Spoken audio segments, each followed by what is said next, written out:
Well, the school expanded within the 10 years quickly, very quickly. You know, we started off in 2008 with the two boys teams, actually going back, just the thought of only opening with one girls team. And then while we're preparing for that in the summer, we started our website. And as soon as we put something on the web and the social media started, we got interest for boys.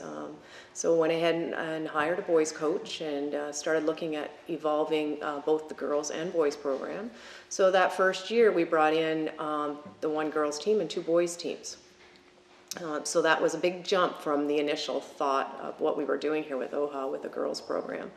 And then from that point on, went on to the 5 teams, and then we went on to 7 teams, and now we're at, you know, and 10 years later, we're at the 8 teams, which is the 5 boys and 3 girls teams, and are doing very well.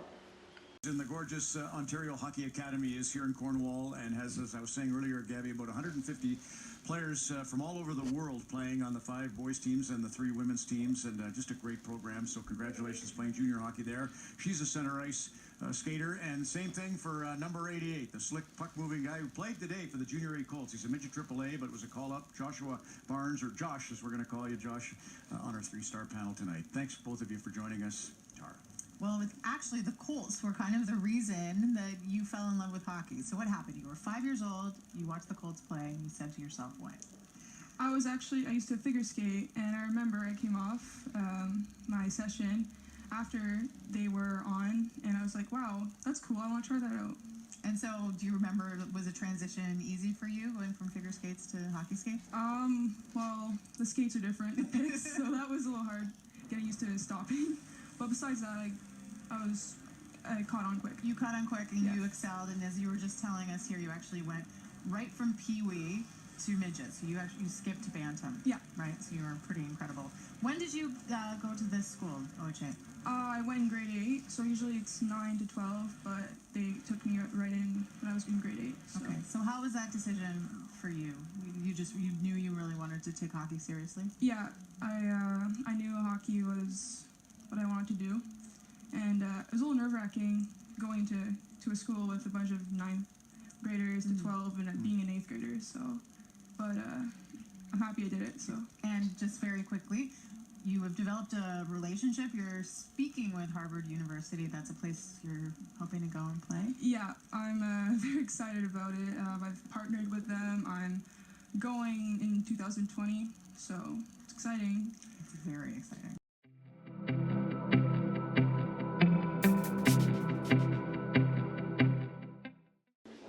Well, from the hockey standpoint, and we call this part of Hockey Canada, this area is called the Ottawa District.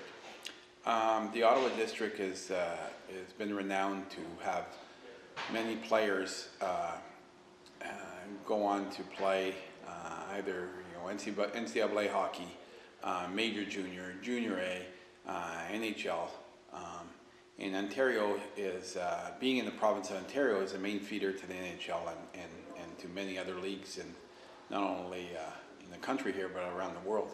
So setting it up was there had to be some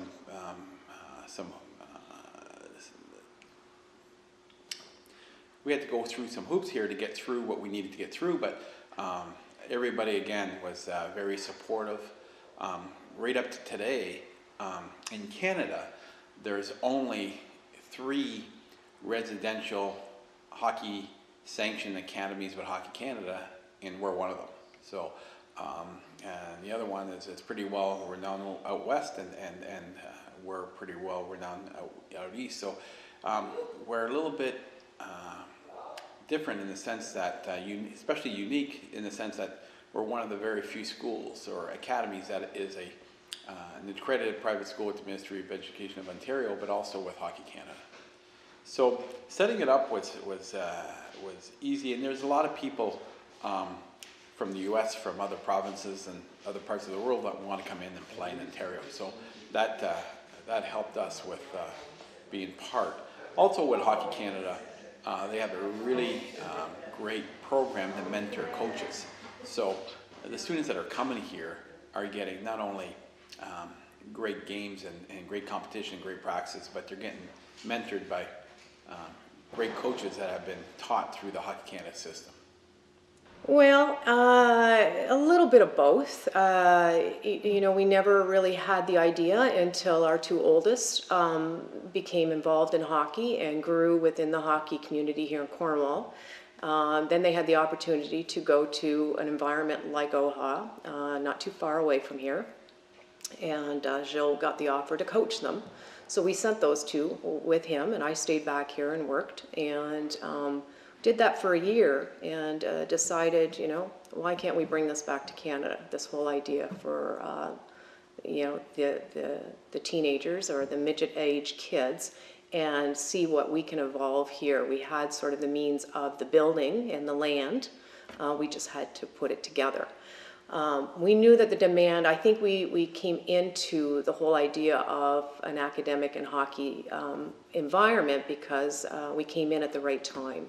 There weren't very many around, so I think there was a great demand. And I mean, basically, we found out that demand because we had our own kids playing hockey and wanted the best for them. So we offered the best, what we thought was the best for them. We thought it worked for them. This can work for all kids. And that's how it evolved. No, they're very extremely helpful. And from the boys' side, the Ottawa district was very accommodating, welcomed us with open arms, liked having our teams in the league because it means that players that have been playing in this area for so many years are getting to play against other players that they haven't seen before. And so that was great for them. From the girls' side, Ontario is the only place in the world where has their own unique association for women's hockey. So they do some special stuff here to promote and to develop women hockey players. And then again, they were very open arms. And today we're playing in the best showcases and the best tournaments and some of the best leagues that is available to our team. So it's really which sets us apart a little bit from other places that are across Canada and all across North America for that matter. Well, it starts with the right people behind you, I believe. And so, you start with a name, and then you have to have some good people to help, because you can't do it all on your own. And I think for most part of it, our emphasis was on academics. Everybody looks at a hockey school and Googles, where can my child play hockey? You don't see too many people Googling, where do I go for math? Or where do I go for chemistry? So our focus was to make sure, and so kids come in and parents come in and they look at the school and they talk about hockey, but we're hoping, and for most part they are very interested in the academic program. And I think our focus was making sure that the kids were well educated first, even though it's a hockey school. And to get that brand out there, in the beginning it was tough. People wondering, what does the Ontario Hockey Academy or the people behind it know about schooling and academics? So we had the right people behind us to set that whole program up. And I think, personally, with any parent, if they are comfortable with their child being well educated, then the rest falls into place. So we had to really work hard on proving ourselves as a school, not so much as a hockey school. And we had to produce or make sure these kids were ready to go off to post-secondary school. Whether they continued hockey or not, at the end of the day, they needed their education, and that was sort of our drive behind the whole idea. And every sort of, in the initial years, every step for that was always a little tough. In the beginning, we were online academics. We felt that wasn't sort of what we wanted, and we took the time and we took the energy to become our own high school, and now we're accredited high school by the ministry here in Ontario, and we're proud of that. And I think that has what's built the OHA name and brand. It was obviously it was something new from a hockey standpoint. Different countries have different levels of hockey players, so you know, with the available of the internet and video, that helped us a lot with that. And we have different teams to help out with different level of players. Also, from an academic point, there's, you know, depending on what country you're talking for, I mean, some is a language barrier, so we had to have a special what we call an ESL, English as a Second Language program. So we've established a special program to enrich students that are a little behind on their English factor. And then you get some other countries where their math skills are well beyond, you know, many countries. So we can adapt to those people too. So you know, it took us a little bit of time, and it was easy for us to work on the move here, so we can make adjustments to a lot of our student schedules pretty quickly here to make it that it's adaptable to what their needs.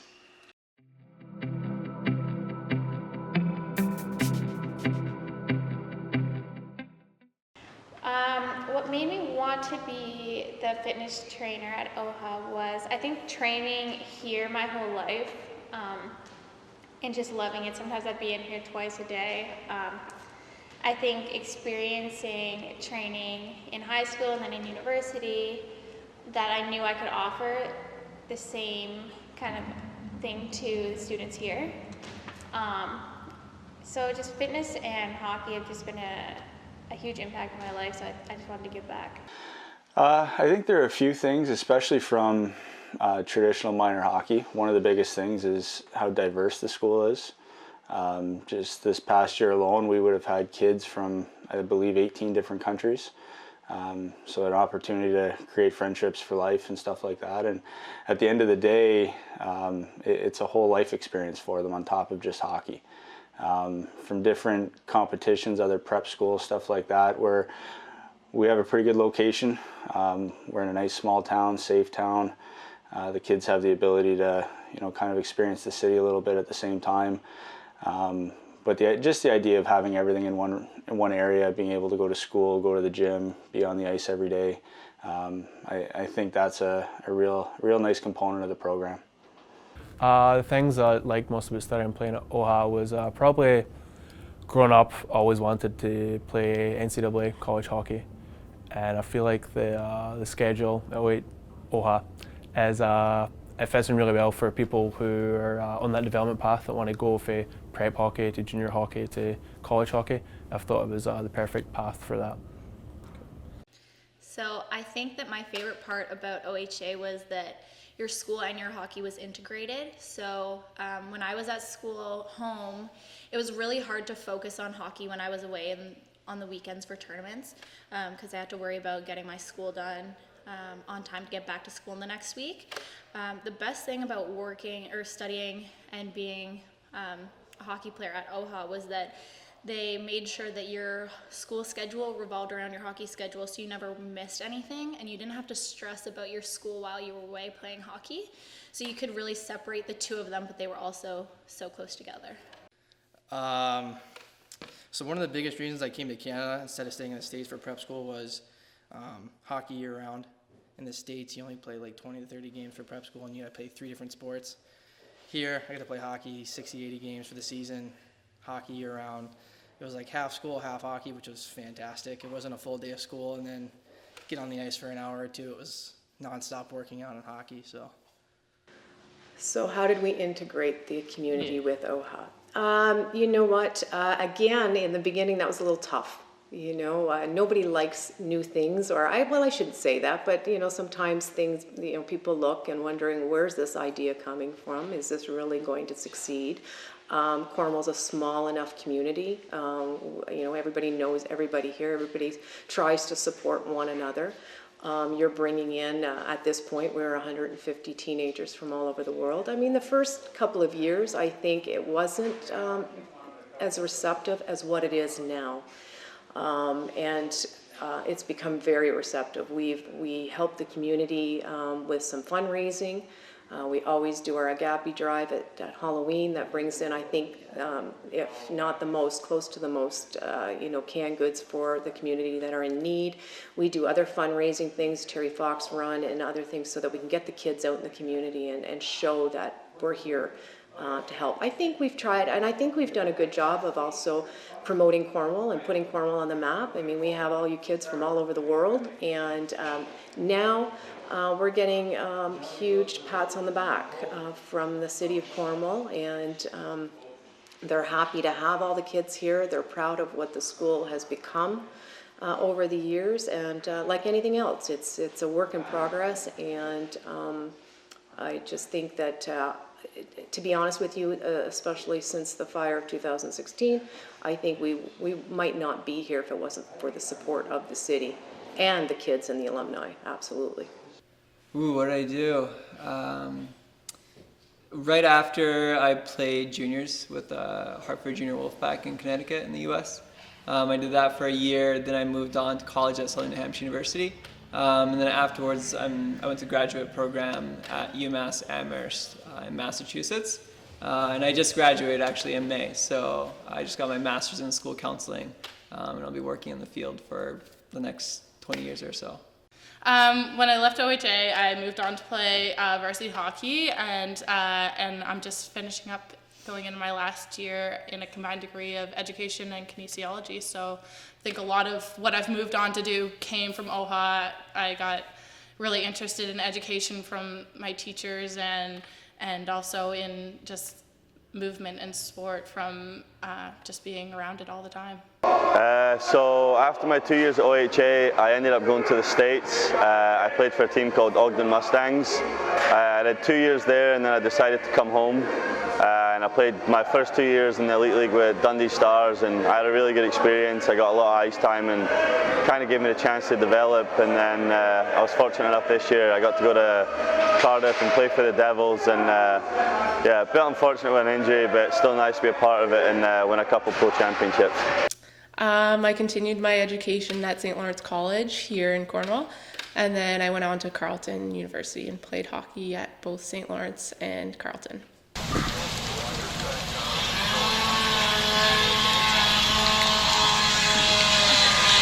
Well, obviously that was, it was devastating when it happened. The priority was the kids' safety, and they were all safe, which was good. I do remember watching that evening and had made a decision, or conscious decision, that I didn't want to do it anymore. It was a lot of work to get to where we were, and I just thought, that this is it, we're done. But I do get emotional when I keep thinking about it. It wasn't till later through the night, while we were still here, that somebody said, don't open your social media, don't look at your emails yet, and I did. And it was just nonstop. Just people supporting us, devastated like we were, people in the city, but most importantly, the people that called this their home. And, all the alumni, the kids, the parents, not wanting us to give up, not wanting us to stop. And they felt from miles away the devastation that we felt. And that just, at the end of the day, 48 hours later, I remember sitting there thinking to myself, that alone, the response, affected me more than the fire and losing the building.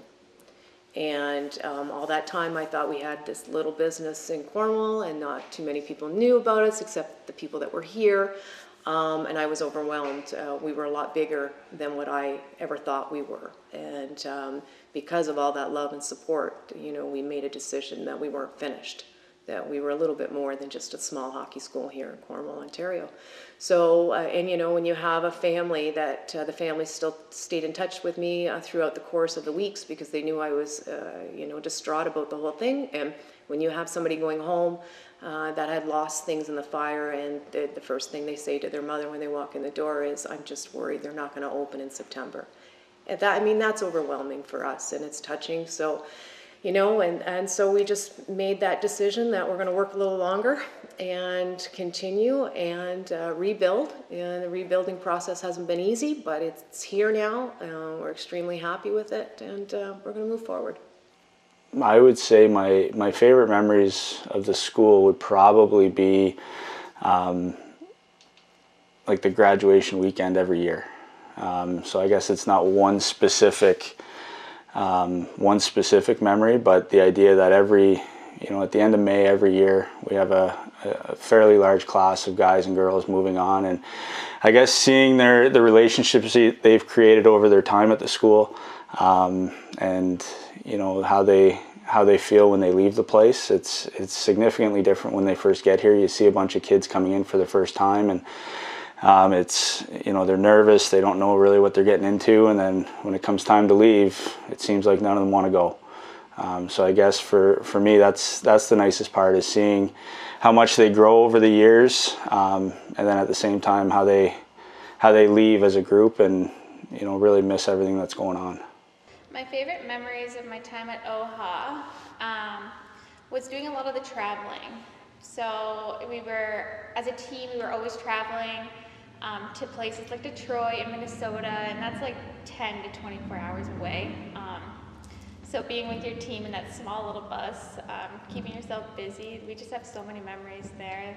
There's times where our buses have broke down and we had to take limos to our games, or we'd have to sit on the side of the road waiting for someone to come fix the bus. It's just a lot of fun looking back at the experiences we've had. I'd say it was the hockey, but it probably wasn't. More so all the times that we shared together with friends, rollerblading around, going to mini golf up the street, having water balloon fights, that kind of stuff. Probably my friends and getting to live with my best friends and meeting people from around the world. My favorite memories at OHA was just kind of touching up on what I just said. It was just, living up in the dorms with those guys, and I can think of so many different times where just playing stuff like NHL, we got super competitive, and we'd all get together, watch a movie or whatever that scenario was. It was we always just seemed to have a blast up with guys on your team, and finding new ways to just keep entertained, and it'll be the memories are some I'll hold on for forever. Our plans is just to keep on assessing our program in all aspects, anywhere from our academics, providing a great academic, getting them well prepared to the next level of university, continue to work on our hockey program, strengthening our schedule. We want to continue to, especially our development side, which is our practices and off-ice training and in the gym, making sure that those demands are always changing, and we want to make sure we're changing with the times and looking at the new evolutions of, getting the new equipment that help these students get better. We're going through our dorms, making sure that the living arrangements is getting ready with everything, preparing our staff, preparing our coaches, going through our nutrition program. So we just keep on reviewing what we do on a daily basis, on a weekly basis, on a monthly basis, on a yearly basis, and trying to adapt and change and make any adjustments we need to make them better as they move on. We go through the back of the years. We have better buses now because we know the requirements of the buses. Our academics have evolved and changed. Our nutrition has come around, and so that we've got a good balance of feeding the students and